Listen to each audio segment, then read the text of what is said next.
मुतालबा करते हैं कि CAA कानून को भी वापस लिया जाए। अगर NPR और NRC का कानून बनाएंगे तो हम दोबारा रोड पे निकलेंगे, यहीं पर भी शाहीन बाग बनेगा इंशाअल्लाह ताला। बीजेपी ने मजहब की बुनियाद पर भारत के संविधान में फंडामेंटल राइट, उस कानून फंडामेंटल राइट के खिलाफ कानून बनाया गया। ये जो किसान है वो सही पहचान लिए बीजेपी को, बीजेपी और मोदी और अमित शाह को। सियासत की दुनिया के इसी चेहरे और इसी तेवर का नाम है असदुद्दीन ओवैसी। भाषण ऐसा कि बड़े बड़े वक्ता भी ओवैसी के आगे फीके पड़ जाएं।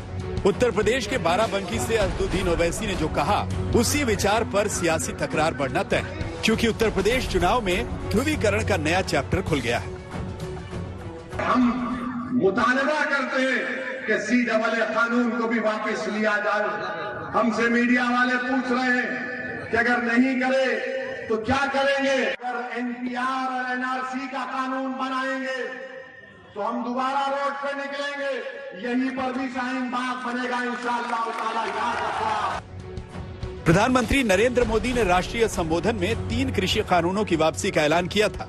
तब AIMIM चीफ असदुद्दीन ओवैसी का कहना है कि जब तीनों कृषि कानूनों की वापसी मुमकिन है तो नागरिकता संशोधन कानून और NRC कानून की वापसी क्यों नहीं।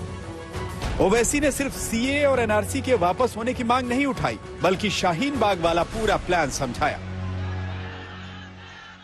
हम मुतालबा करते हैं कि CAA कानून को भी वापस लिया जाए।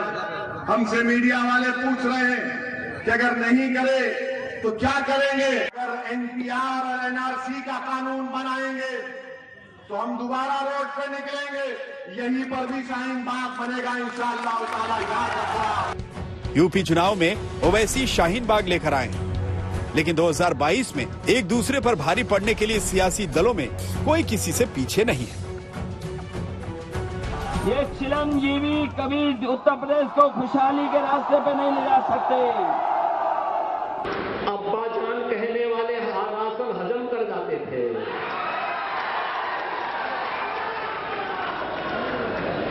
तब कुशीनगर का राशन नेपाल पहुंच जाता था, बांग्लादेश पहुंच जाता था। अब तक ध्रुवीकरण का सियासी दांव चिलमजीवी बनाम जिन्ना जीवी तक केंद्रित था, लेकिन ओवैसी ने शाहीन बाग की एंट्री करवा दी। इस सियासी एंट्री की व्याख्या राकेश टिकैत ने पर्दे के पीछे चाचा भतीजे वाले खेल से की है।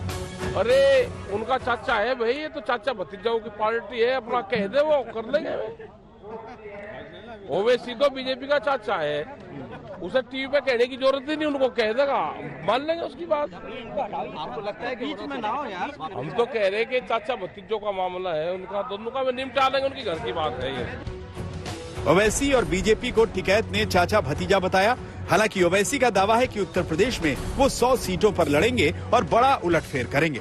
आने वाले विधानसभा में हमारे कैंडिडेट्स की, हमारे उम्मीदवारों की कामयाबी मिले।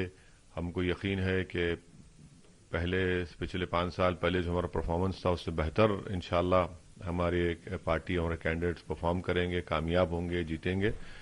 और उसी के लिए हम कोशिश कर रहे हैं, मेहनत कर रहे हैं। पूरा संगठन, पूरे लोग, जिम्मेदार लोग मेहनत कर रहे हैं। हम तो पहले ही हमारे पार्टी के अध्यक्ष ने इस बात का अनाउंसमेंट किया, ऐलान किया कि MIM पार्टी 100 असेंबली सीट पर चुनाव लड़ने की तैयारी कर रही है।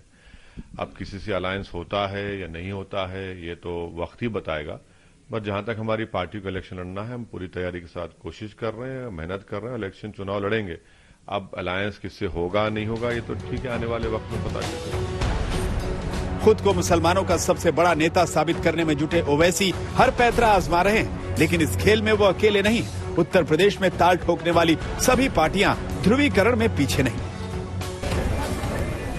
राष्ट्रपिता महात्मा गांधी, जवाहरलाल नेहरू, जिन्ना एक ही संस्था में पढ़ करके बैरिस्टर बनकर के आए थे। एक ही जगह पर पढ़ाई लिखाई की उन्होंने, वो बैरिस्टर बने, उन्होंने आजादी दिलाई। उन्हें किसी भी तरीके से किसी का भी संघर्ष करना पड़ा होगा तो वो पीछे नहीं हटे। भारत को अपमानित करने वाले, भारत के आन मान शान के साथ गुस्ताखी करने वाले देश की और प्रदेश की जनता जनार्दन, गरीब गांव, गरीब किसान, नौजवान और महिलाओं के हकों पर डकैती डालने वाले, भारत की आस्था को आहत करने वाले आतंकवाद समर्थक जिन्नावादी भी दूसरी तरफ खड़े होते हुए दिखाई देंगे।